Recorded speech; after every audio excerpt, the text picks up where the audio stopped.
You're probably wondering why in the materials that you got, it says chapter 17a, and you may have already gotten 17b as well. Let me want to explain just real briefly why I've divided this chapter the way that I have. Earlier in your book, I believe it was a section in chapter maybe 11, another section in chapter 12, they had a really small section on circular motion. And those sections on circular motion to me seem like they were kind of displaced because they did apply to the chapter that they were in. But to really understand circular motion, I wanted to spend a more extended period of time on it. And I thought it would be better to do that in the context of periodic motion, which is what chapter 17 starts to talk about. So that's why I've kind of divided this chapter into two pieces. It was way too much material to put together just for one chapter or for one test, so that's why it's been split into two parts. So let me explain a little bit about what circular motion is and why we're even studying it. We've talked about gravity. You know that gravity is a force. We've talked about objects in free fall. We learned that gravity acts on all objects equally, no matter what their mass is.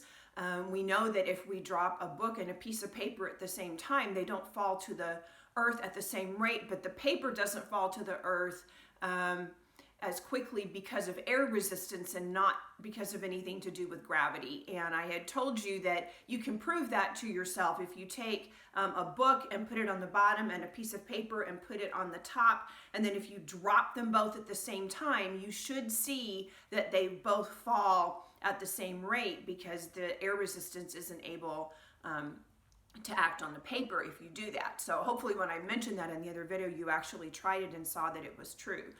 You've also already seen a video that was taken on the moon when we had astronauts on the moon where they dropped a hammer and a feather at the same time. There isn't any air on the moon, and so gravity pulled on those two objects equally. Okay, so just to again go back and sum that up, gravity is a force. Gravity pulls on all objects equally, no matter what the size of that object is. And gravity as a force is going to accelerate objects toward the earth at the same rate. But how does gravity work in the rest of the universe? How does it apply to the solar system? How does it apply to the movement of planets? How does it apply to the movement of satellites?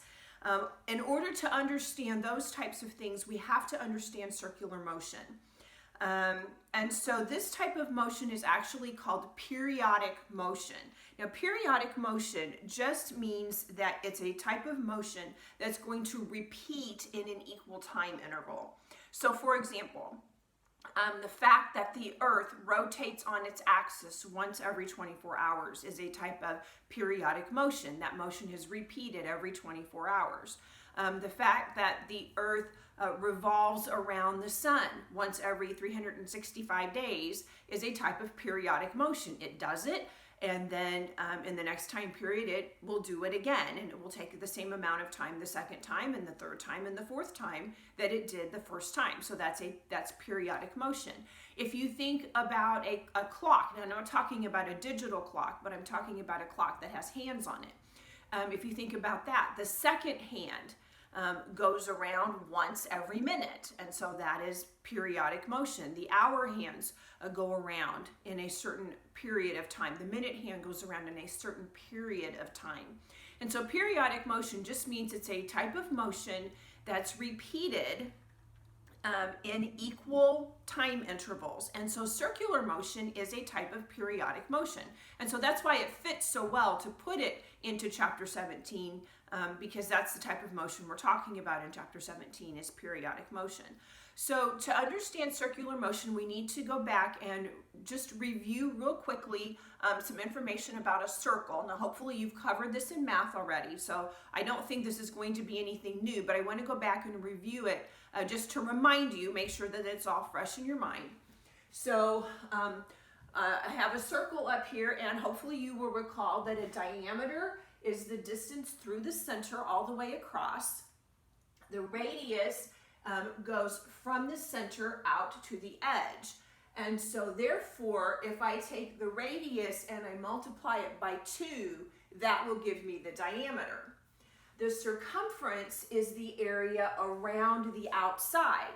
And we find the circumference of a circle by taking 2 times pi times the radius, or since 2 times the radius is the same as the diameter, I could substitute that and I could say the circumference is also the same as pi times the diameter. And again, from math, I'm sure you remember that pi is equal to 3.14. It's actually a much longer decimal than that, but we usually chop it off and say pi is 3.14. Okay, so circular motion then requires us to remember these facts about a circle, because anything that's in circular motion is going to be traveling around the circumference of a circle, making a circle within its circular motion. Okay, now here's a new word that we need to understand as well, and that's called the period. Now, I'm not talking about the little dot at the end of a sentence, nor am I talking about an era of history where we may talk about the medieval period or the feudal period. But in physics, when I talk about a period means the time it takes to complete one circular path. And we abbreviate that with a capital T. I don't know why it's a capital T. You'd think it'd be a P, but probably because we've already used P for momentum, they're not going to use a P, they're going to use a capital T.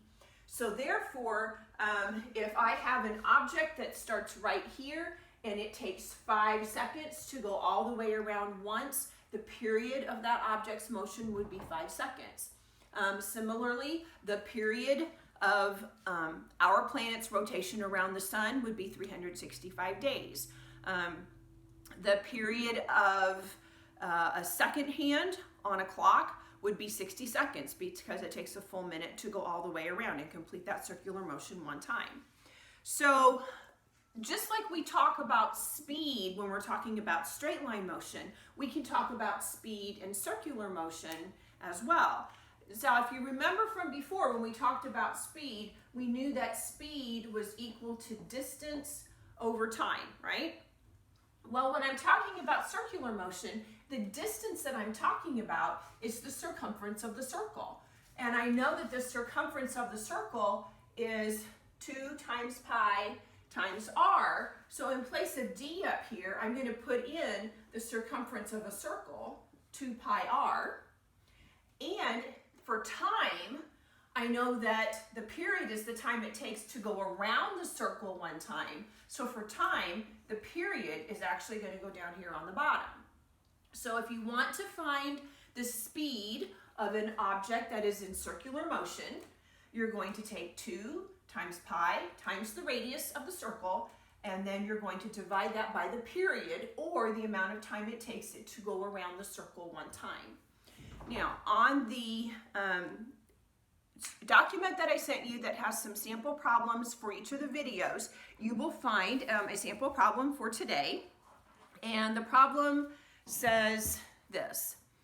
If I swing an object around my head by a string that is 0.8 meters long, and the object takes 0.5 seconds or a half a second to go around once, what is the speed?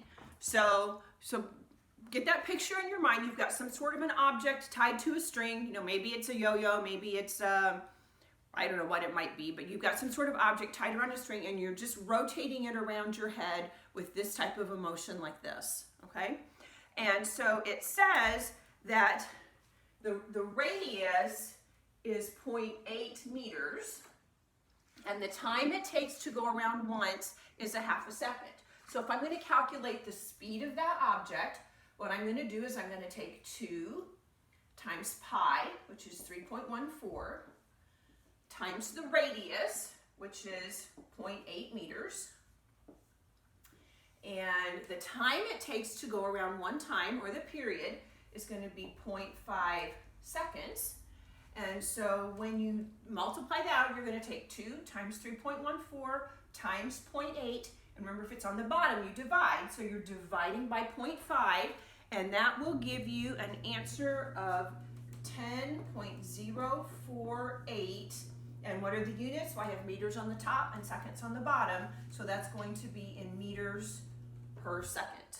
Okay, so today you're going to get some practice calculating the speed of objects that are traveling in a circle.